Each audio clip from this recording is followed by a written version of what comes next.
Salut à tous. Alors avant d'aller plus loin, une petite note de service. Je ne l'avais pas en tête avant qu'on enregistre ce podcast avec William, mais notre discussion avec lui m'a donné envie de vous proposer une expérience complète en podcast à propos de la raison d'être. Tu pourras donc retrouver un podcast à partir du lien dans les notes de cet épisode ou en cherchant sur ta plateforme de podcast préférée, trouver sa raison d'être. Voilà, c'est le nom du podcast.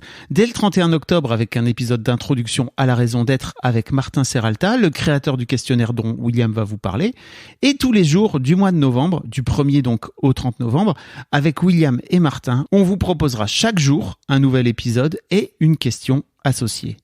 J'espère que ce podcast pourra t'aider à aller vers ta raison d'être ou ton élan de vie, comme le dit Martin. Rendez-vous donc dès le 31 octobre sur le podcast Trouver sa raison d'être et tous les jours du mois de novembre. Mais d'abord, apprenons-en plus sur le livre de William, pas plus tard que tout de suite. Elle est fragile, cette petite raison d'être, elle est là.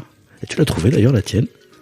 Alors, tu vois, je crois que il y a un peu de ça dans ce qu'on est en train de faire là. je me sens plutôt pas mal aligné. Pour la résumer, est-ce que ça te met en joie? On dirait. Oui, de ouf. Non, mais c'est vrai. Est-ce que ça te porte? Est-ce que ça ne te consomme pas d'énergie? Je crois pas du tout. Est-ce que tu peux en vivre? Oui. Est-ce que tu as des retours par rapport à ce que tu fais Plein. Qui dépassent tes espérances? Plein. Eh bien, je crois que tu as trouvé ta raison d'être. Allez, yes, j'ai gagné. J'ai gagné au jackpot de la life, mes potes. Mais ça a mis du temps, effectivement. Exécuté par qui? Fabrice Florent. Bonjour, bonsoir, bon après-midi à toi et bienvenue dans ce nouvel épisode d'Histoire de succès. Chaque jeudi à partir de 6h du matin, je retrace avec une ou un invité son parcours de vie qui l'a mené à son succès depuis la petite enfance jusqu'à aujourd'hui. Je suis Fabrice Florent, dans la vie je produis des podcasts d'interviews et de discussions et je crée des contenus. Si tu aimes cet épisode, va donc écouter la bande-annonce pour en découvrir plus sur moi et mes autres contenus. N'oublie pas de t'abonner sur ton appli de podcast préféré, de mettre un cool commentaire et 5 étoiles au podcast sur Apple Podcasts par exemple et également sur Spotify et de partager cet épisode autour de toi s'il t'a plu. C'est le meilleur moyen de m'aider si tu aimes mon travail. Tu peux aussi retrouver plus de liens pour rejoindre ma communauté sur Discord, me suivre sur les différentes plateformes et réseaux sociaux ou me contacter dans les notes de cet épisode. Voilà, il suffit d'aller voir les notes. Un grand merci d'avance et bonne écoute. J'ai chanté du Sylvie Vartan, ça ne parle plus à personne. Je t'avoue que pourtant je suis pas très loin d'avoir ton âge, mais je l'ai pas jamais été trop Sylvie Vartan. Ça, c'est lié au chromosome, tu peux pas comprendre. On a les mêmes chromosomes, mec. Vous ne l'avez pas vu, mais il a roulé des yeux. Je suis donc avec William Régeau, qui est habituellement sympathique. Mais peut-être pas ce matin, si? Non, j'ai une petite crève dont on me dit que c'est pas un Covid. Je suis sûr que c'est un Covid. Mais donc, par contre, j'ai une très belle voix de radio aujourd'hui. Bonsoir. Vous allez en profiter. Bonsoir, bienvenue à tous. C'est Macha. Voilà. Pareil, Macha Meryl, je crois personne. Non, Macha Béranger. Pardon, putain. Ça démarre sec. William, tu es l'auteur de plein de livres. C'est vrai. Je t'avais déjà reçu dans ce podcast il y a quelques années de ça, à l'époque de mes années mademoiselle, pour parler de ton parcours, on va dire, varié, de vie. Et tu as entamé depuis quelques... 10 ans, 12 ans. Oui, 12 ans. Une deuxième vie. De communicant. Où tu t'es... comment dire, tu n'avais rien à foutre là-dedans, a priori, de ta formation, etc. Très bien résumé. Et je suis arrivé chez Universal Music, chez Canal+, chez Danone, et ils s'en souviennent encore, je peux te dire.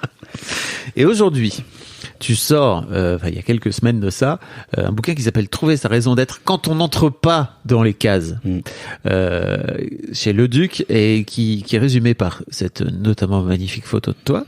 30 questions, 1 mois pour trouver sa place dans le monde. Allez, hop là, fin de l'interview, au revoir. Qu'est-ce qui t'a donné envie d'écrire ce bouquin qui est dans ton 12e 11e, je crois. 11e. C'est une formation de Martin Serralta qui a écrit les questions du livre, qui sont des vraies questions. Et Martin est un chercheur en prospective. Wow. Et qui a une formation de 5 jours pour retrouver sa raison d'être, que je vous conseille vraiment. C'est pas une formation, c'est une claque dans la figure. C'est un truc de malade qui vous déboule dessus. Et Martin a écrit ces questions et je me suis dit, ça serait bien qu'on les vulgarise un petit peu et qu'on raconte ce qui vient avant et après les questions pour que ce soit plus accessible. Parce que ces questions sont quand même un peu crues. Parfois, elles te tombent dessus comme ça et tu te dis mais mon Dieu. Donc j'ai essayé de mettre quelques explications autour. Disons que le côté cru, ça te correspond pas mal. Non, mais crues dans le sens, elles sont un peu, c'est pas le bon mot, elles sont un peu profondes. Elles sont, et puis elles sont directes. Elles sont directes, ouais. Tu vois. Il y en a 30 ? Il y en a 30, une par jour. C'est vraiment un vrai objectif de te dire, ok, tu prends un carnet et tu écris et tu réponds aux 30 questions. Oui. Une fois par jour? Oui, parce que tu peux pas le faire en une journée, tu vas mourir. Les questions sont tellement puissantes.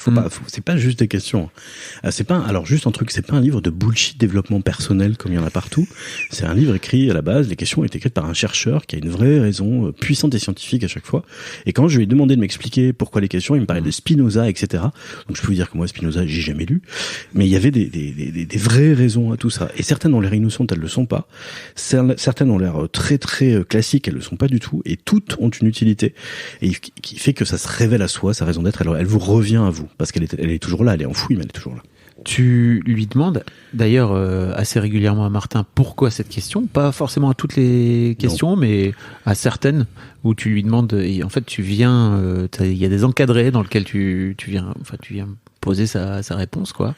Et c'est vrai que le mec a taffé. Globalement. Il a 45 ans, dont 30 ans de recherche sur la raison d'être, sur le bonheur, sur l'équilibre. C'est quelqu'un qui pousse de nombreux chefs d'entreprise, de dirigeants, y compris des hommes politiques aussi, à aller vers du mieux, vers du bien et à se recadrer. Il pousse des entreprises, des organisations à trouver leur raison d'être aussi. Oui, parce que globalement, une boîte aussi peut trouver sa raison d'être. C'est pas forcément que des individus, quoi. C'est ce qu'il a fait avec Emmanuel Faber, notamment chez Danone, pendant quelques années. Ça lui a pas trop réussi, Emmanuel Faber. Non, parce qu'il y a ce qu'on appelle en face le capitalisme. Ah oui.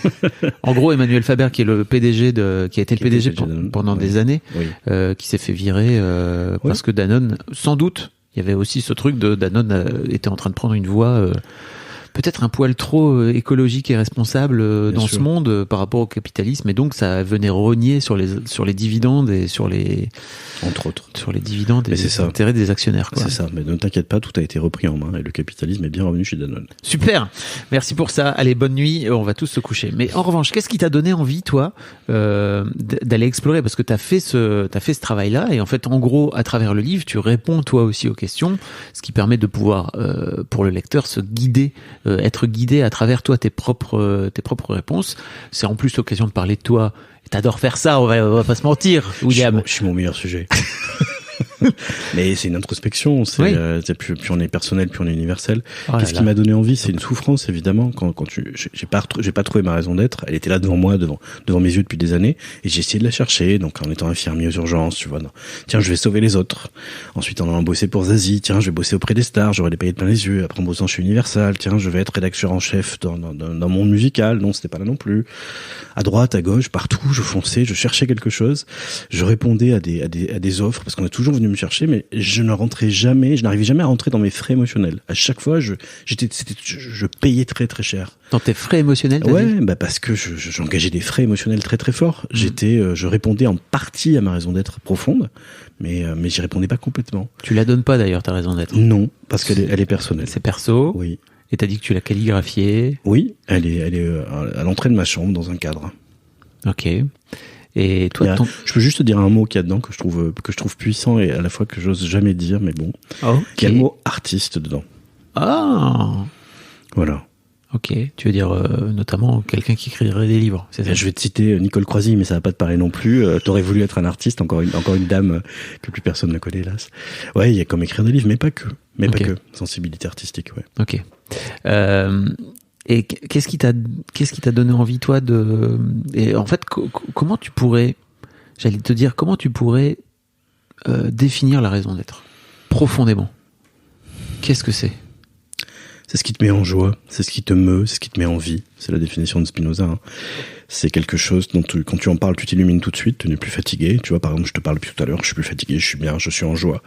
Vous l'avez pas vu 5 minutes avant, mais il était fatigué. C'est quelque chose qui va à l'encontre de beaucoup d'angoisse des autres, de beaucoup de conseils des autres, de beaucoup de visions des autres. C'est quelque chose que tu as en toi, mais que tu n'as pas voulu forcément entendre. Et c'est quelque chose qui, en tout cas, c'est ce qu'on appelle l'ikigai en japonais. Tu sais, c'est à la croisée entre le métier qu'il te faut, le métier qui te passionne, etc., etc. Et en gros, le sens que tu donnes au monde aussi. Exactement. Que le monde peut te donner. Et c'est quelque chose d'assez extraordinaire parce qu'une fois que tu l'as retrouvé, j'insiste bien là-dessus, on l'a perdu, on va pas la trouver, hein. On n'est pas Indiana Jones en train de chercher un trésor, on est plutôt, du coup, on est un archéologue qui va retrouver son propre trésor. Et une fois qu'on la retrouve, elle nous paraît si évidente qu'on n'ose pas y croire. Et pourtant. Donc ça, ce qui m'a donné envie, c'est de dire aux gens, écoutez, je me suis longtemps perdu. Puis je me suis un peu retrouvé, et là, ça fait bizarre de se retrouver, d'être heureux et d'être bien, au bon endroit. T'as dit 2 trucs. Le premier truc, c'est que t'as dit que ça allait souvent à l'encontre des autres. Bien sûr. Et le deuxième truc, comme ça je te le dis tout de suite, comme ça on sera 2 et je vais pas l'oublier, c'est que quand tu découvres ta raison d'être, ça te fait bizarre et en fait t'oses pas y croire. J'aimerais bien que tu développes ces 2 points, s'il te plaît. En fait, d'abord, nos parents sont inquiets pour nous. Si tu veux être circassien, si tu veux jongler des balles sur un ballon dans un cirque, et que tu sens que c'est ta raison d'être, quand t'as 11 ans, 12 ans, ta mère va te dire, une activité périscolaire, pourquoi pas, mais hors de question que tu en vives, mon chéri, enfin, tu ne vas pas être un troubadour. Et les autres, ensuite, nos amours, nos amis, etc. Mais comment? Mais, enfin, tu vas pas être prof dans les banlieues, mais c'est trop dur. Enfin, tu vas pas être archéologue, tiens, on en parlait tout à l'heure. Tu te rends compte, il y en a 1 sur 1 million. Enfin, tu vas pas. Les angoisses des autres, les projections des autres viennent s'ajouter à mes propres angoisses et deviennent les miennes. Et donc, il y a des angoisses. Moi, par exemple, ma mère était instite, donc il était hors de question que je sois prof. C'était tellement écrit, tout le monde autour de moi était prof, que je ne pouvais pas devenir prof. Or, maintenant, je suis enseignant quasiment à plein temps et formateur à plein temps. Et je kiffe ça. Énormément. Qu'est-ce que tu veux dire par le fait que comme ta mère était prof, tu pouvais pas devenir prof? Tu sais, moi, il y a plutôt dans l'autre sens, c'est-à-dire que t'as plutôt tendance à aller vers. Non, il y a des valeurs qu'on acquiert par soi, puis il y a des valeurs aussi qu'on acquiert par opposition. On se construit aussi en opposition à certaines personnes, certaines valeurs, certains référents. C'est comme ça, c'est les valeurs, c'est les croyances. Si tu fais des coachings un jour, et je crois que tu en as déjà fait d'ailleurs avec une formidable personne, tu verras ça. Et en fait, on se construit parfois par opposition. Et donc, on se dit non, ça c'est pas pour moi. Et puis on a après ses propres inquiétudes. Si je suis prof, je vais pas en vivre. Si je suis prof, je vais me faire harceler dans les banlieues. Si je suis prof, je vais pas être considéré par le gouvernement. Si je suis, et la machine à perdre commence à se mettre en place. Plus les peurs, plus ton chemin de vie, et tu renies un petit peu ce que tu sentais au fond de toi. La raison d'être, c'est, je vais te raconter un exemple dont je parle dans le livre. Il y a un enfant que j'ai vu danser un jour à un anniversaire. Il avait 8 ans, on a mis du Michael Jackson, il y avait une glace dans la rue, on était dans un anniversaire dans la rue, et il dansait devant comme si il n'y aurait jamais de demain. J'ai vu ce gamin, mais traversé, bouleversé par ça. Et sa mère disait, j'aimerais tellement qu'il aille à l'opéra, qu'il fasse une école de danse, etc. Et son père disait, ouais, mais quand même, putain, c'est un mec, quoi. Et tu vois, et voilà. Et voilà. Et là, je me suis dit, tiens, qui va gagner? Qui va gagner? Est-ce la peur du papa? Est-ce le lâcher prise de la maman? Est-ce la puissance de l'enfant, qui pour le coup était traversé par une force, mais il était sublime ce gamin quand il dansait, sublime. Il se regardait dans la glace, il étudiait ses mouvements. Je me suis dit, toi mon gars, t'es en plein dans ta raison d'être. Et la suite de l'histoire, c'est? J'en sais rien, c'était il y a 1 an et demi. Je m'en suis servi dans le bouquin, je vais pas te mentir. Je le souhaite, écoute, qu'il y rentre, qu'il soit un petit rat de l'Opéra de Paris ou chez Alvin Ailey, je crois à New York, je sais plus comment il s'appelle, je dois être ça. Tant pis si je me trompe. Et la deuxième question, c'était quoi? T'as vu comme je suis? Oui, bravo. C'était, et moi, c'est moi qui l'ai oublié. Non, quand elle te revient, quand elle te revient, t'oses pas y croire. Qu'est-ce que tu veux dire par là? Quand elle revient à la raison d'être d'un coup, d'un seul, tu te dis, mais c'est pas possible d'avoir ça devant les yeux, sous mes yeux depuis tant d'années, et que je puisse y trouver un plaisir. Moi qui ai tant cherché ailleurs. Dans cette dette émotionnelle que je me suis créée dans tant de choses. J'ai bossé dans une grande maison de disques, j'ai bossé chez Danone, pas très loin de Faber, j'ai bossé chez Canal+, dans plein d'endroits, j'ai cherché, et au final, je reviens au pays et je me rends compte qu'elle était là, quoi. C'est très dur, attention, hein. C'est aussi pour ça qu'on dit aux gens, prenez le temps de réfléchir à ça. 30 jours, c'est un chemin, parce que c'est pas forcément agréable de se rendre compte qu'on avait sous les yeux quelque chose qu'on a cherché toute une vie. Et il y en a certains qui ne le trouvent jamais. Ou pire, il y en a certains qui croient qu'ils sont dans leur raison d'être, mais qui n'y sont pas. Et pourquoi c'est pas agréable? Parce que là, il faut faire tomber les peurs, parce qu'il faut s'accepter, parce qu'il faut accepter de poser sa raison d'être. Quand je te dis poser le mot artiste dans ma raison d'être. Je crois bien que je viens d'un milieu et d'une région où l'artiste, c'était les autres, quoi. Puis on associait ça à la capitale. Tu viens du Pays Basque. Je viens du Pays Basque, bien sûr. Donc l'artiste, je suis né dans les années 70, c'était Michou dans son cabaret, tu vois. C'était ça l'artiste. Hein. Donc imagine toutes les saloperies qu'on peut penser et dire à un enfant, mon enfant ne sera pas artiste, il sera pas drogué, il sera pas, tu vois, t'imagines. Donc évidemment que ça fait peur parce que tu te dis, waouh, donc je dois assumer qui je suis profondément. Oui. Waouh. Eh ben, je vais essayer alors. Quelles sont les questions qui ont été pour toi le plus, à la fois peut-être le plus éclairante, mais peut-être aussi, et ou les plus difficiles à répondre? La plus difficile de toutes, c'était quel conseil donneriez-vous absolument à votre vous de 15 ans? Martin est dur, hein, tu sais, des fois, vraiment il est dur. Et donc je lui ai dit, si tu remontes le temps, enfin je remonte le temps, voilà, imagine je parte en 86, je rencontre mon moi de 15 ans, et je lui dis, dis donc, faut faire du sport, hein, parce que tu vas prendre du poids, tu vas voir. Hein. Et Martin me dit, mais t'es complètement débile, je vais pas dire ça à un ado en remontant le temps, il va te voir arriver, d'abord il va pas te croire, parce qu'il va te voir, et ensuite il va te dire, mais super, t'as remonté le temps pour me dire ça. Non mais dégage quoi, t'as pas un truc un peu plus impactant à me dire? Oh putain. Je vais lui dire, it gets better, ça va mieux, ne t'inquiète pas, tu trouveras l'amour, et tu vas dire, ouais, super. T'as pas un truc un peu plus personnel à lui dire? Je fais, mais tu m'emmerdes à la fin, c'est dur comme question. Ah, sans rire, c'est pour ça que ça s'appelle trouver sa raison d'être. Il est dur, Martin. Et du coup, j'ai trouvé ma question. Alors, il m'a un peu aidé, évidemment, il m'a poussé fortement pour que je la trouve. Me la demande pas, je le sais plus. Et c'est pas parce que je veux pas faire le mystère, c'est parce que je trouve que c'est tellement dur. Tu sais, c'est un parcours sur lequel moi j'ai oublié certaines zones et certaines questions. Ça suffit, hein. Je me suis tapé une fois, je vais pas me taper deux. C'est bon. Ok. C'est mon chemin de Compostelle à moi. Non, mais je vous le dis, c'est pas un livre de bullshit personnel, cahier de gratitude, bonjour, que je fais, hein, y a pas de problème. Là, c'est un chemin introspectif sur les pas de Spinoza et de ses copains. Voilà, écrit par un chercheur en prospective. Voilà, vous pouvez y aller en mode espadrille et t-shirt sur les épaules, ou vous pouvez y aller un peu équipé. Équipez-vous. Est-ce que tu es en train de vendre correctement le truc? Non, c'est juste que tu m'en fous. Pas. Ma raison d'être, c'est pas de vendre des bouquins. Ma raison d'être, c'est d'écrire qui je suis et d'aider les autres à trouver qui ils sont. Okay. Si ça se vend, ça se vend. Ça se vend pas, qu'est-ce que je te dis? C'est que c'est plus mon problème, quoi. On n'est pas là pour vendre en permanence. On s'épuise. Il y a tellement de bouquins qui sortent, de toute façon, écoute. Oui. Si vous nous écoutez, je pense que si vous êtes prêt à aller sur ce chemin, lisez-le et travaillez, mais ne le lisez pas sur la plage. C'est pas un livre de plage. Hein. Oui, clairement.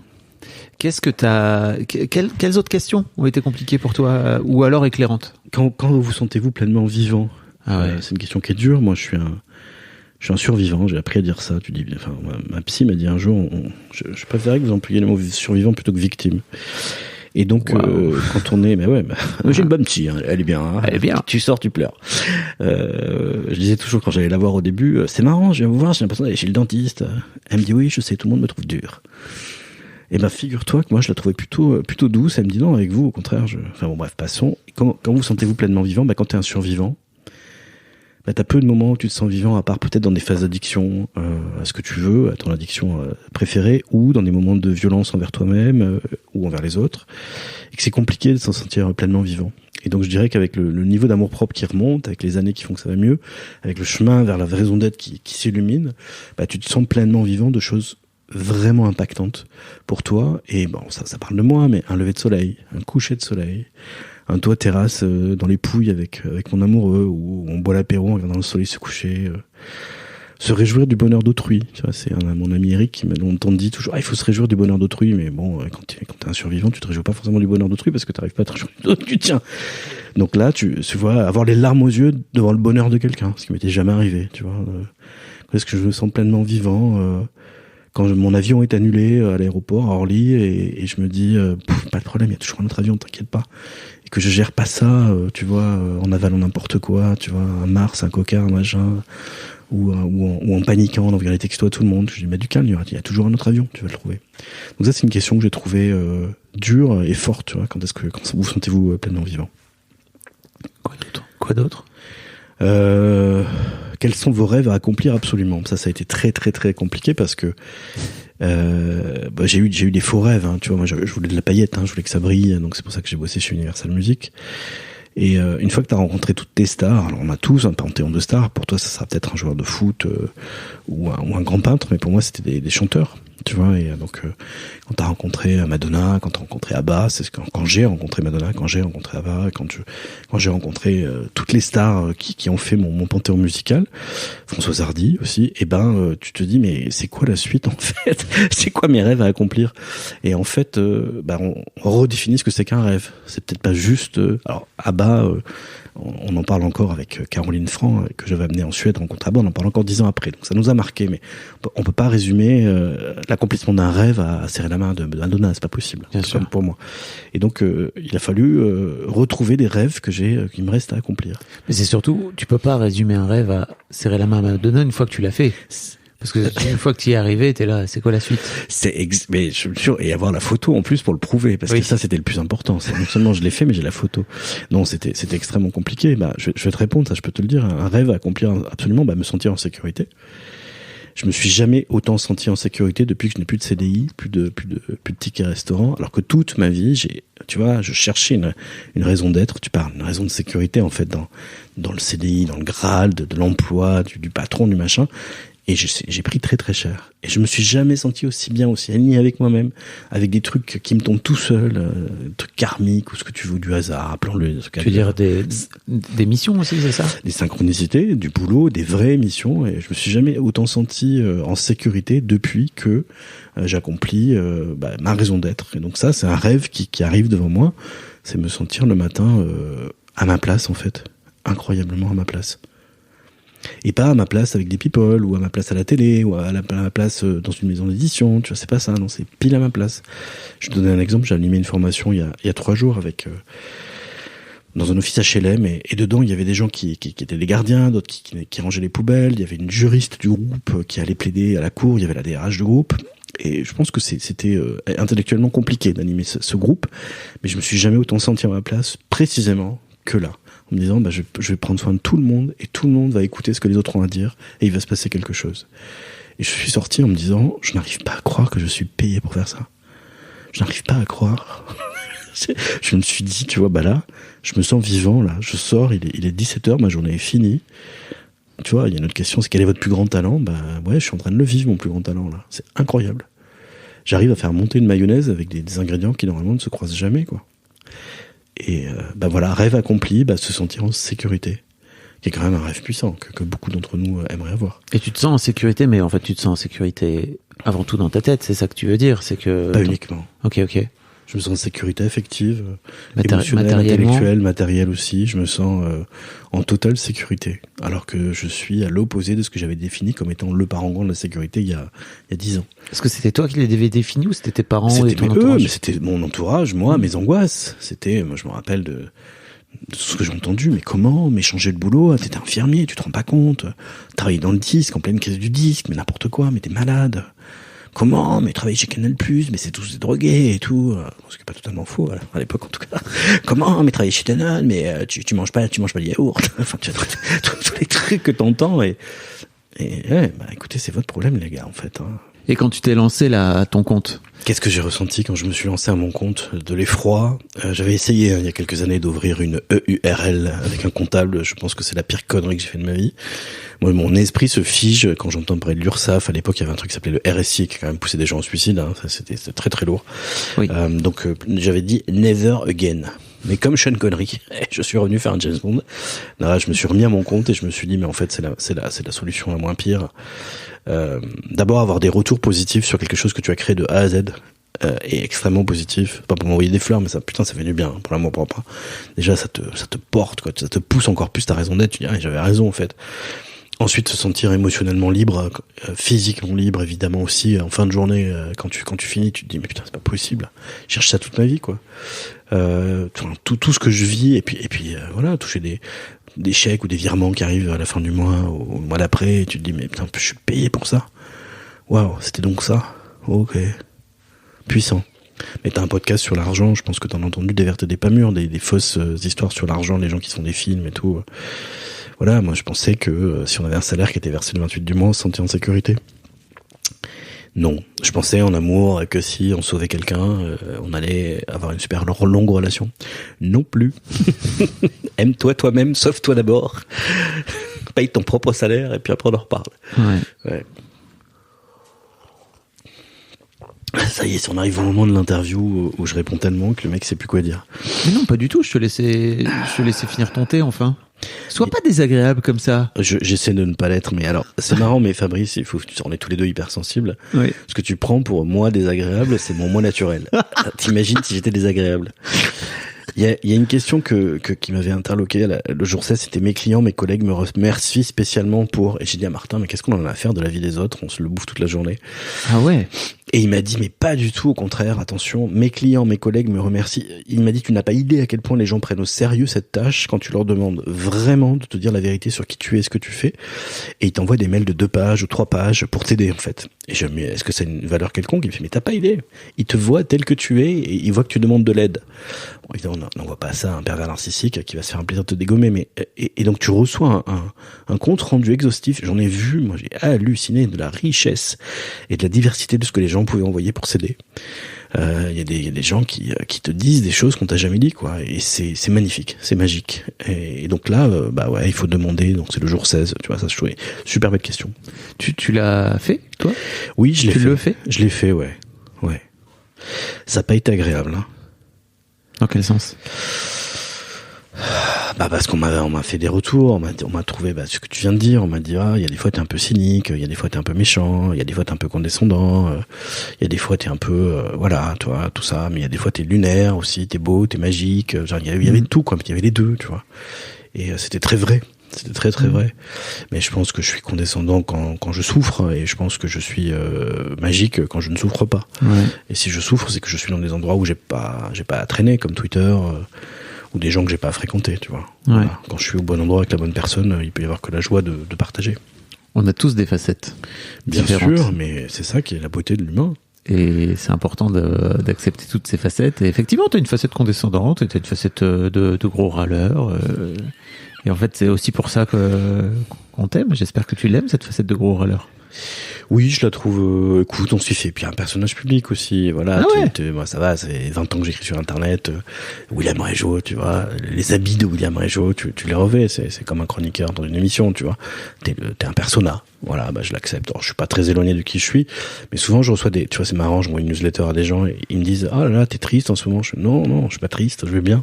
C'est juste un ton que j'adopte. Il y a pas la dernière que j'ai envoyée, je pensais à Nijardo, César, tu sais, qui disait, je ne sais pas si j'ai beaucoup manqué au cinéma français, mais je sais que le cinéma français m'a beaucoup manqué. Et donc, je m'imaginais moi avec je ne sais pas si cette newsletter t'ouvre à votre cœur, mais en tout cas, moi, j'ai essayé de trouver les mots qui vont de mon cœur au vôtre. Je vous mettrai le lien de cette newsletter à laquelle je suis abonné depuis son début, et en fait c'est vrai, tu t'écris vraiment bien. Merci, c'est gentil. Et donc voilà, c'est un persona, mais c'est aussi ça, quand le travail sur la raison d'être, c'est aussi est-ce que je peux déposer mon persona? Attention, aussi riche soit-il, on peut être un mec qui a tout réussi dans la vie, qui a tous les atouts de la réussite, le fric, je sais pas, t'imagines tout ce qu'on peut imaginer, la Ferrari, toutes les conneries virilistes qu'on nous a mis dans la tête, et en fait, qui est complètement à côté de ses pompes. Complètement à côté de ses pompes. Mais dans une société où on nous vend que le rêve, c'est d'être à Dubaï, de vendre des produits dégueulasses à ses followers, tu vois, de se refaire entièrement, d'avoir des tatouages, t'imagines tout ce qu'on nous montre en avant pour les gamins surtout, de vivre dans les écrans, d'être hyper connecté, d'être dans le métaverse, etc. C'est compliqué de trouver sa place et de se dire, mais attends, mais c'est qui je suis, quelle est ma raison d'être, qu'est-ce qui me remplit vraiment. C'est ça, on revient, qu'est-ce qui me met en joie, moi. Je me fous de ce que Apple me vend. Et je te dis ça, j'ai tout ce qu'il faut, mais qu'est-ce qui me met en joie, moi? Moi, ce qui me met en joie, par exemple, c'est de prendre un hôtel à 200 mètres de la mer. Même s'il est pourri, parce que je vais voir le soleil se lever, se coucher sur le bord de l'eau. Voilà, ça me met en joie. Qu'est-ce qui me met en joie? Un restaurant qui est pas bruyant. Voilà, même s'il est pas bien noté, j'en ai rien à foutre, c'est comme ça.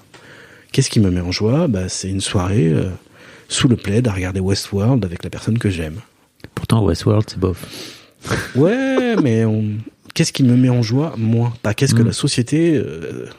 Tu vois, je te donne un exemple. Donc, je suis formateur, pas que, je fais d'autres trucs, mais rien que ça, je suis en train de m'excuser. Ah non, je suis formateur, mais pas que, je fais d'autres trucs. Tu vois, Ouais, c'est vrai, c'est je suis intéressant. déjà en train de m'excuser. Oui, je suis aussi thérapeute de couple à côté, et je suis aussi auteur. Mais comme on est en France, t'as pas le droit de dire tout ça. Ça angoisse les autres que t'aies trop d'activités. T'en as trop, donc tu les fais pas bien. Ah, ça aussi, garde tes angoisses pour toi, mon gars, et puis tu sais très bien de quoi je parle. Et donc, je te donne un exemple. Je suis formateur et je bosse chez Chanel de temps en temps. Et on me dit, ah là là, tu bosses chez Chanel, la chance. Ouais, alors c'est distant de démagogie, je suis tout aussi heureux à aller bosser avec les gens qui sont au office HLM, hein, à sortir les poubelles, hein. Et c'est vraiment sincère. Sauf que j'ai mis 45 ans avant de l'accepter. D'accepter que... Que j'étais aussi heureux des deux, en fait, et que c'était pas l'un des deux qui était mieux que l'autre, c'était ta vision à toi. Tu bosses chez Chanel? Oui, mais je bosse aussi pour d'autres personnes. Mais tu veux dire que ça devenait de flatter l'ego, c'est ça? Que les gens viennent te dire... Ça me rassurait, c'est ce que je mettais en avant. Ok. Là, c'était ma carte que je mettais en avant. Attention, je bosse chez Chanel. Enfin, moi, j'ai bossé, hein. Oui, fine, mais je fais tellement d'autres trucs à côté, c'est pas ça qui peut c'est pas ça qui va mettre les 5 étoiles, quoi. C'est pas ça, en fait. Je suis désolé. Ce qui met les 5 étoiles, c'est moi, quand je me lève le matin et que je suis pas en train de faire, punaise, il faut que j'aille bosser. Quel temps perdu à écouter tous ces gens, ces ordres iniques, tu vois, ces réunions qui servent à rien, ces heures perdues. Mais oui, ça, puis après, ça me regarde, moi, chacun. Oui, après, ça peut plaire à plein de gens. Ah, absolument. Des réunions très longues. Je ne sais pas à qui, mais bon, si vous aimez les réunions très longues, n'hésitez pas à m'envoyer des messages. Mais tu sais il faut de tout pour faire un monde. Il y a des gens qui, ce qui pour moi, par exemple, la formation. Je te prends la thérapie de couple. Je suis en plein milieu en ce moment d'un couple qui se sépare. Ça, je peux dire que les assiettes volent émotionnellement. Il y a des gens qui fuiraient ça à des kilomètres. Ils disent, mais pourquoi tu vas en fin de journée après avoir formé des gens? T'es un peu fatigué, tu vas là-dedans. Ouais, mais je me sens tellement à la place là-dedans. Ça te nourrit en plus, j'imagine. T'as pas idée. Oui. Et les retours sont super importants. Mais c'est comme ça. Et il y a quelques années, je t'aurais dit, je peux pas être thérapeute de couple, j'ai pas fait l'école de Palo Alto. Ouais. Bah pourtant, les gens que j'aide, ils me le rendent bien. Ouais. Je trouvais ça intéressant parce que si vous êtes assidu, auditeur, auditrice assidu de mon podcast Histoire d'argent, il y a une question sur l'argent que je reprends dans mon podcast Histoire d'argent, que je pose à tous mes invités. C'est le jour 22. Pour quelle chose est-ce que je dépense mon argent de façon déraisonnable selon moi, mais totalement satisfaisante, et pourquoi? Voilà, je te fais marrer. Ah bah oui, je suis en plein dedans là. Je suis à ça de lâcher un voyage en business pour aller à Boston l'été prochain. Ce qui est 2000 balles, quoi. Ouais. Alors que c'est la même durée en classe éco, et c'est 500 ou 700 balles, tu vois. Ouais. C'est n'importe quoi. Et en plus, j'ai même pas besoin de la business à l'aller, j'ai besoin de la business au retour, c'est pendant la nuit. C'est pour dormir et pour récupérer un peu, quoi. Ouais, dormir, enfin, c'est tenté qu'on puisse dormir sur un vol de nuit, mais bon, passons. Bah voilà, je dépense mon argent pour aller à l'autre bout du monde, je mets 2000 € dans un vol, et même si je voulais, il y a même des vols à 500 balles sur Islander avec mais non, je dépense 4 fois le prix. Et ça, je trouve ça complètement déraisonnable, mais qu'est-ce que tu veux que je dise? Ça me rend heureux, quoi. C'est mon petit plaisir à moi. Et donc la question, elle est intéressante. Pourquoi je dépense mon argent dans quelque chose que les autres trouvent complètement déraisonnable, mais qui, moi, me semble important? Parce que ça dit aussi, pour moi, dans quelle chose je mets de la valeur, quelles choses me nourrissent aussi en retour, et ça ne regarde que moi. Moi, je vis avec quelqu'un qui adore les photos en noir et blanc, et qui achète des vraies photos en noir et blanc dans des galeries, et dont le prix me semble totalement déraisonnable. Je me dis toujours que si la guerre arrive, on va en vendre 3-4 pour partir à Deauville. Mais pour lui, si tu m'écoutes, chérie, comme j'ai pas de goût, je prends dans les mauvaises, je suis sûr. Pour lui, c'est ce qui le nourrit, quoi. C'est ce qui le rend heureux, c'est ce qui le porte, c'est sa raison d'être. Lui, il a besoin de se lever le matin et de voir le beau autour de lui. Et d'abord, il me voit, moi. Ouais, bonsoir. Tu parles le matin. Et voilà. Et c'est de l'argent déraisonnable pour toi, mais c'est, pour moi, je veux dire, mais pour lui, c'est super important. Et les gens, ils te répondent quoi alors quand tu leur demandes pourquoi vous dépensez de l'argent de manière déraisonnable? Mais ça dépend vraiment des profils, et il y a des gens qui ont un rapport à l'argent qui est assez compliqué parce qu'ils ont tendance à tout garder, donc et qui sont incapables de répondre totalement. Mais normal, hein, ça dépend vraiment de ton rapport à l'argent, quoi. Faut avoir envie de le dépenser déjà pour commencer. Moi, je fréquente pas de gens qui ont des problèmes de dépenses d'argent parce que je pense que quand on est radin du porte-monnaie, on est radin du cœur. Bah, tu iras écouter mon podcast, parce qu'en fait, il il y a un coach dans le premier épisode qui s'appelle Christian Junot et qui explique en fait que radin et généreux, ça ne veut strictement rien dire et qu'en fait, ça dépend vraiment des situations. Et ça dépend. En plus, il dit, tu vois, lui, il prend un truc comme une sorte d'ouverture de bras. En fait, il y a des moments où tu peux ouvrir les bras et être très généreux. Et en fait, il y a des moments où tu peux être radin selon les situations où, bah, par exemple, tu vas pas avoir envie de prêter. Il prend l'exemple de son fils qui irait jouer au casino, tu vois, et qui lui demanderait de la thune. Bah, il va lui dire, bah, vas-y, gros radin. Alors que lui, il dit, non, moi, pour ça, j'ai pas envie. Alors que pour d'autres trucs, je suis plus ouvert, quoi.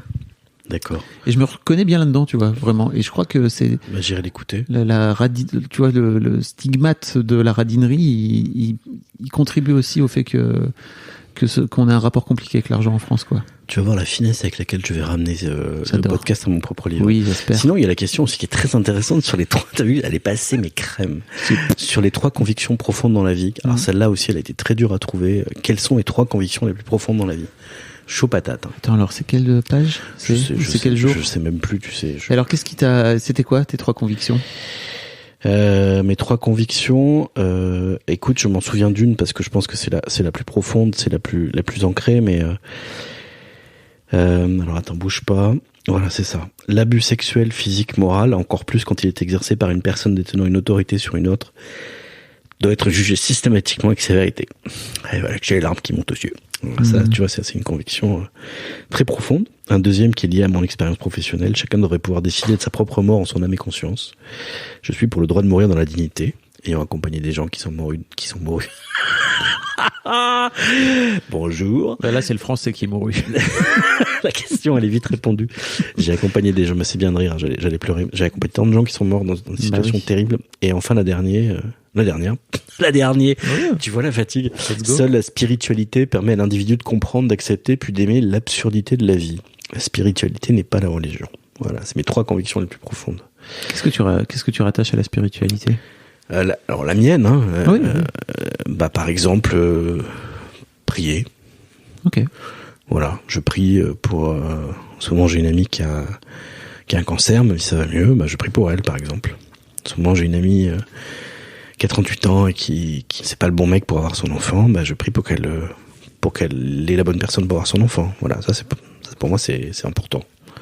C'est une connexion au divin. Donc par exemple, je pense que celui qui avait dit, ça doit être Paulo Coelho sûrement, on est connecté à Dieu 2 fois par jour quand on voit le soleil se lever, quand on voit le soleil se coucher. Tu vois, voilà, ça c'est une connexion au divin. Et si je peux me permettre, pour revenir sur ma première conviction sur les abus, je suis quand même souvent condescendant quand il y a un abus. Hein. Comment ça ? Tu sais, les abus sexuels. Oui, je deviens condescendant et dur quand je note qu'il y a un abus de pouvoir sur quelqu'un et que. Je veux dire un abus quoi qu'il arrive. Oui, une gifle sur une compagne. Ah. Ouais, bah par exemple. Rapport avec l'actualité, tu veux dire ? Ou pas, ou rapport en général, quand quelqu'un parle mal à quelqu'un d'autre parce qu'il est en position de pouvoir. Ouais, ça c'est quelque chose, c'est une conviction quand on a du pouvoir, on doit se comporter de manière un peu plus digne quand même, parce qu'on a beaucoup de chance d'avoir du pouvoir. Et les gens qui abusent de leur pouvoir, ça me rend dingue. Et c'est là que je deviens cynique, cassant et méchant, parce que pour des raisons profondes de survivant, j'ai envie de dire à toi, je vais te faire ta fête. Et je m'énerve rarement contre des trucs.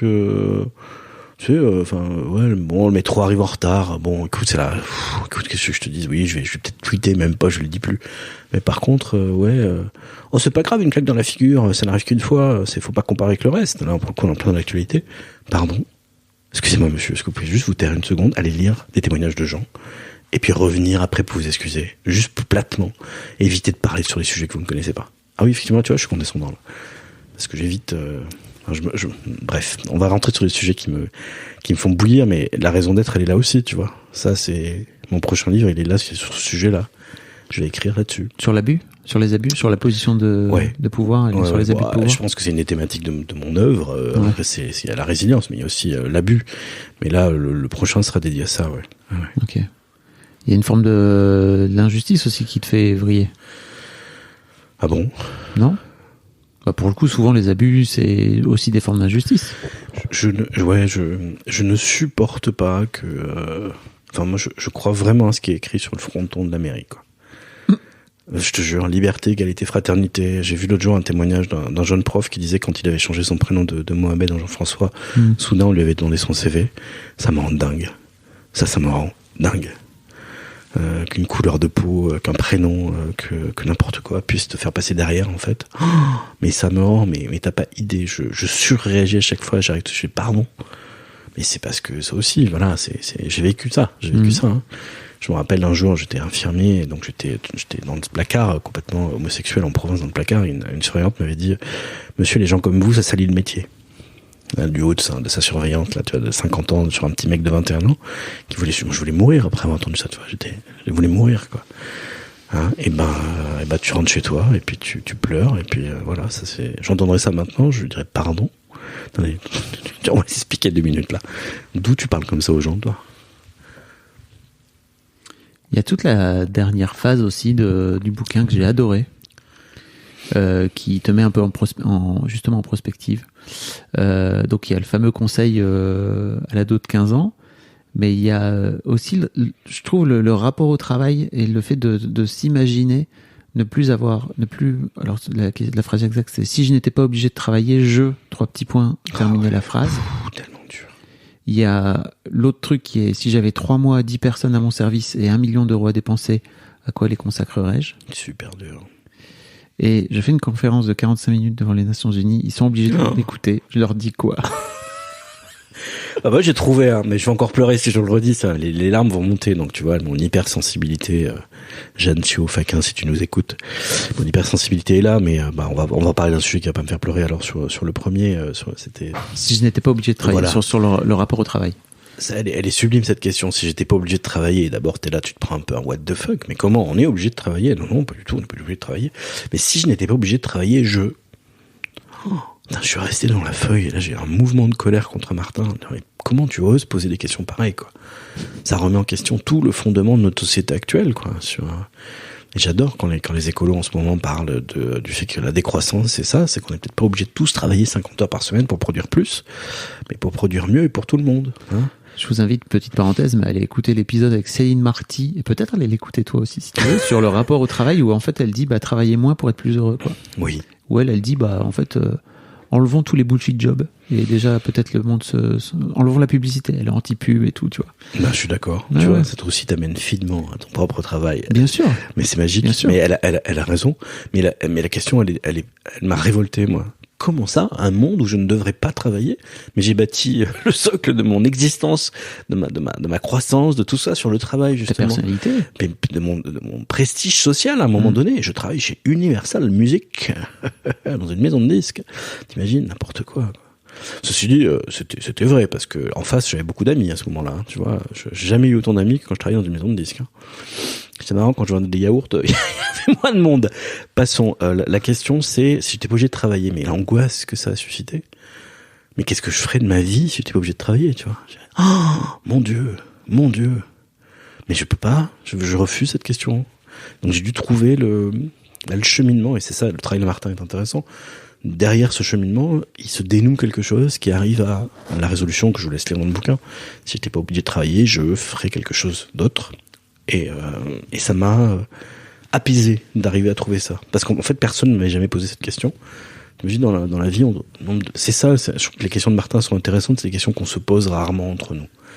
Et c'est pour ça qu'il faut prendre le temps de y répondre, il faut prendre le temps vraiment de les laisser mûrir, il faut prendre le temps d'être choqué par certaines, de déconstruire aussi certaines choses, de la manière dont on nous a mis des idées préconçues dans la tête. Et c'est pas évident, hein. C'est pas alors, à nouveau, tu vas me dire que je le vends mal, mais c'est pas un roman de plage. Ah non, c'est un bouquin d'accompagnement. Je dis pas que tu le vends mal, je dis juste qu'en fait, t'es en train de vendre ce que c'est-à-dire juste ça te secoue les puces, quoi, tu vois. Oui. T'as pas trop le choix si tu te lances là-dedans, il faut y aller, quoi. Faut y aller à fond. Mais je trouve que, vraiment, Martin Serralta, je vous conseille de suivre ce mec. Alors, il poste très très peu, et d'écouter ce qu'il fait, ou d'aller voir prenez sa formation. En plus, elle coûte rien du tout. Il est très mauvais marketeur, le pauvre. Elle est géniale, mais ce type, bouscule, en fait, beaucoup de choses. D'idées reçues sur qui nous sommes. Et moi, j'adore comment il m'a expliqué, tu vois, j'étais dans une histoire d'amour que je démarrais, et puis, j'avais peur que ça marche pas, et puis il me disait mais exprime ton besoin. Je mais quoi mon besoin? Exprime ton besoin. Et donc il m'a expliqué la communication non violente sur l'expression du besoin en quelques mots. Je dis mais c'est pas aussi con que ça, j'exprime mon besoin. Dis-lui, exprime ton besoin, et bam, ça a déclenché le truc. Et Martin a cette puissance-là dans ses questions dans le bouquin d'amener à une question qui a l'air totalement anodine, mais qui va déclencher des choses en cascade. D'où l'importance, et ça on n'en a pas parlé depuis le début, mais d'écrire. En fait, c'est aussi ça. Oui. Je pose la question, mais et moi j'y crois beaucoup à ça. J'écris. J'écris pas sur un clavier dans l'idéal, j'écris avec un stylo sur un cahier qui est à moi, et j'écris jusqu'à ce que ça me fasse mal aux doigts pour répondre à ma question. Et là, j'insiste, c'est pas un truc qu'on fait sur Google Drive, sur un clavier. Ouais. C'est vraiment une écriture manuscrite. Là, il y a un truc de connexion entre le cerveau et gauche, cerveau droit, mais ouais. Absolument. On est sur le côté, j'ai appris à lire, à écrire quand j'avais un certain âge, donc je suis reconnecté à mon moi quand il y avait 6, 8, 10 ans. J'écris pas à la même vitesse, j'écris pas avec c'est compliqué de réécrire au stylo, mais j'ai une connexion. C'est comme si je me faisais un vrai chèque à moi-même, en fait. Il y a une connexion mystique, ou à qui tu veux, ou à qui tu crois. J'écris, donc la réponse, déjà je l'ancre pour moi. Je pense qu'au niveau synaptique, je sais pas comment on dit, neuronal, en tout cas, il se passe des choses. Je l'ancre dans une réalité qui fait que je crée un nouvel imaginaire. Je pense que si Martin écoute, il serait d'accord avec ça, je crois. Et j'insiste, il faut écrire, en fait, ce bouquin, on lit les questions et on écrit au stylo ensuite sur son cahier. Écoute, voilà, j'ai lu ton bouquin cet été et je me suis dit, ok, il faut que je prenne un mois pour le faire. Qu'est-ce qui s'est passé ? Tu veux dire ? Eh ben, je veux dire pour toi quand Ah non, je l'ai pas encore fait justement. J'allais te dire, j'ai lu le bouquin et je me suis dit, il faut vraiment que je fasse l'exercice en fait parce que je réfléchissais un petit peu en lisant ton livre à ce que je pourrais répondre moi si j'y étais. Et je trouve que alors ça parle d'ikigai et que je trouve que au-delà de trouver sa raison d'être, il y a un vrai sujet qui est aussi en filigrane par rapport à tout ça, c'est trouver sa place. Complètement. Et je trouve que c'est un vrai problème sociétal post-Covid où on a eu pendant un an la planète qui s'est arrêtée, où je vois des tas de gens autour de moi qui sont complètement perdus parce que à un moment donné ce coup d'arrêt là du jour au lendemain les a obligés à se repositionner, à aller chercher. Et il y a plein de gens qui se sont mis en route, mais il y en a aussi plein qui sont là, qu'est-ce que je suis en train de foutre, quoi. Et je rajouterai un truc, trouver sa raison d'être quand on entre très bien dans les cases aussi. Parce que je reviens à cela, sur la construction que j'ai de ce qui est normal pour moi, de ce qui me rend heureux. Ça se trouve, à 40, 50 ans, 60 ans, j'implose, je suis pas cette personne-là, en fait. Alors, le Duc est spécialisé dans le développement personnel, dans l'hypersensibilité, etc. Mais Martin c'est pas du tout cet angle-là, c'est trouver sa raison d'être, point. Quand on n'entre pas dans les cases, fine, ok, on le prend, mais quand on y entre, très bien aussi. Parce qu'on a tous droit à un questionnement personnel, tous droit à se dire, mais attends, je suis la bonne personne au bon endroit là ? Est-ce que je pourrais pas être un tout petit peu mieux ? Et j'aimerais conclure sur cette phrase que j'ai entendue cette semaine. On n'est pas là pour faire bien, on est là pour faire mieux. Tu vois, bon ? Oui. Parce que les gens qui veulent faire bien, ils y arrivent pas. Alors que les gens qui veulent faire mieux, one step at a time. T'as vu ? Pas mal. C'est un diététicien qui m'a dit ça cette semaine. J'ai dit ok, on n'est pas là pour faire bien, on est là pour faire mieux. Ok. C'est ça, le bouquin c'est ça. Progresser petit à petit quoi, et puis à son rythme et sans et surtout j'ai un peu l'impression qu'il y a aussi ce truc de sans se foutre la pression quoi, parce que se lâcher un peu la grappe. Mais tu peux pas te foutre la pression pour retrouver ta raison d'être, parce que elle est là, elle est tellement fragile, elle est tellement devant toi, c'est une petite orchidée que t'as, qu'elle va pas apparaître. C'est comme essayer de retrouver un fantôme avec une lampe de poche et puis une équipe de TFX qui filme, tu sais, ces émissions sur les fantômes. Ça marche pas comme ça.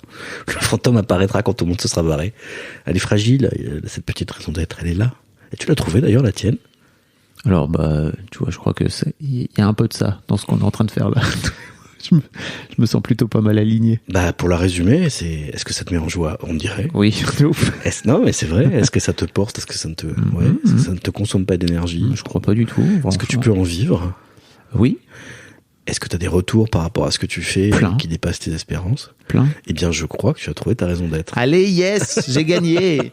J'ai gagné au jackpot de la life, mes potes. Mais ça a mis du temps, effectivement. Et en fait, ça passe surtout par un travail d'introspection. Et c'est vrai que j'avais pas ton bouquin à l'époque, mais c'est passé par beaucoup de thérapie, et c'est passé par beaucoup s'écouter, et c'est passé par beaucoup réussir à dire non à des choses que tu veux pas. Et en fait, je sens là, tu vois, de temps en temps, j'ai j'ai des choses qui m'appellent où en fait je sens bien que je pourrais y aller, mais pour des mauvaises raisons, tu sais, ou pour des raisons Du passé. des raisons du passé, effectivement, ou des raisons qui seraient purement, par exemple, financières, tu vois, et que ça, c'est, je sais pertinemment que ça va me faire marrer pendant une semaine, et en fait, au bout d'un moment, je serai là, mais l'argent n'est pas mon moteur, donc pourquoi faire? C'est très important d'en gagner, hein, je dis pas le contraire. Franchement, allez écouter mon épisode, mon podcast Histoire d'argent, c'est trop intéressant. Mais en attendant, l'important, c'est surtout, en fait, l'un des trucs que dit Christian Junot, c'est que on peut toujours récupérer de l'argent, on peut jamais récupérer du temps. Et pour moi, on a vraiment un truc dingue, c'est qu'en fait, on a un temps limité sur cette planète. Qu'est-ce qu'on décide d'en faire, quoi?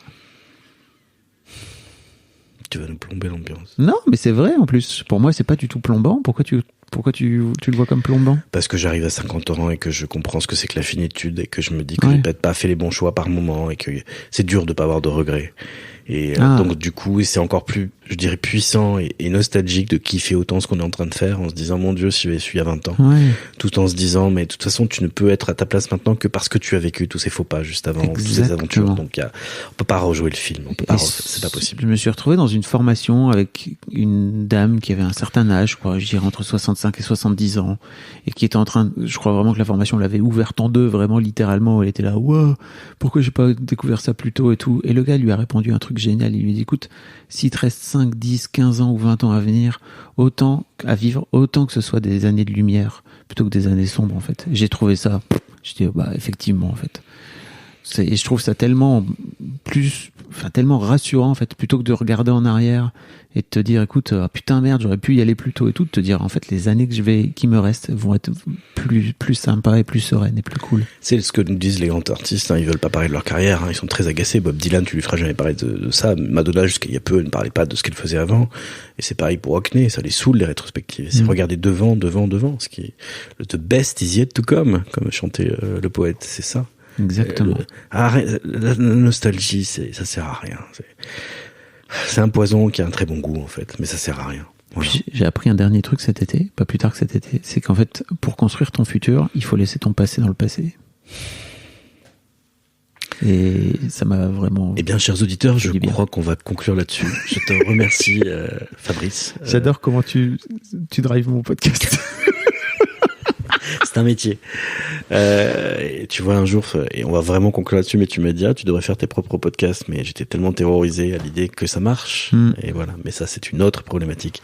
Chers auditeurs, merci. N'oubliez pas d'écouter tous les autres podcasts de Fabrice. Histoire de daron, histoire de succès, histoire de bagnole. Il y en a combien? Histoire d'argent. Histoire de bagnole. Mais pourquoi pas? Ne fais pas de fine bouche. C'est vrai, ça serait bien. Il y a plein de choses, ça cartonne. Et merci pour cet espace de parole, parce que j'ai quand même écouté plusieurs épisodes avant de venir. Et franchement, c'est waouh, il y a du level. Donc merci. Merci d'être venu participer.